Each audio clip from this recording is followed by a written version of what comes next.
মবের ভয় কে না পায়, এমন প্রশ্ন রেখে বাংলা একাডেমির মহাপরিচালক অধ্যাপক মোহাম্মদ আজম বলেছেন, বইমেলা ঘিরে যে কোনো অপ্রীতিকর ঘটনা এড়াতে প্রস্তুত বাংলা একাডেমি। ব্যতিক্রমী ও স্মরণকালের উৎসব মুখর মেলা আয়োজনের সব প্রস্তুতি নেওয়া হয়েছে বলেও জানিয়েছেন তিনি।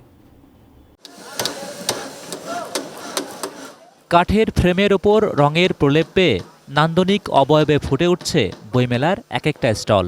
হাতে সময় কেবল একদিন, আর তাই শেষ মুহূর্তে তুমুল ব্যস্ততা লেখক, প্রকাশক ও স্টল মালিকদের।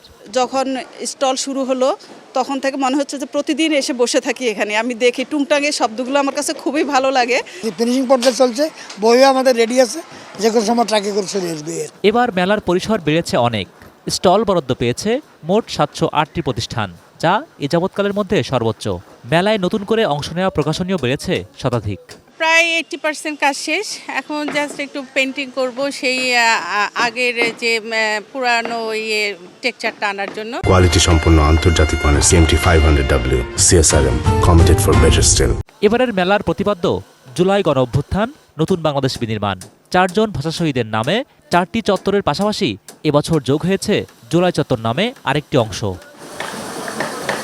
বৃহস্পতিবার সকালে বাংলা একাডেমিতে আয়োজিত এক সংবাদ সম্মেলনে একাডেমির মহাপরিচালক জানান, এবারের মেলা হবে সবচেয়ে উৎসবমুখর। মবের ঝুঁকি থাকলেও একাডেমির পক্ষ থেকে নেওয়া হয়েছে সব ধরনের প্রস্তুতি।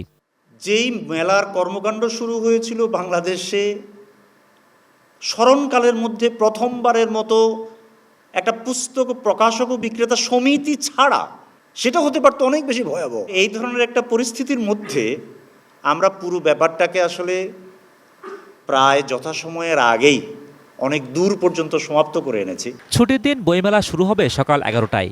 21শে ফেব্রুয়ারি মেলা শুরু আরও আগে, সকাল 8টায়। আর বাকি দিনগুলোতে মেলা শুরু হবে বেলা 3টা থেকে। সব দিনই মেলার বিকিকিনির শেষ সময় রাত 9টা। Zahid Hossain, ATN news, Dhaka.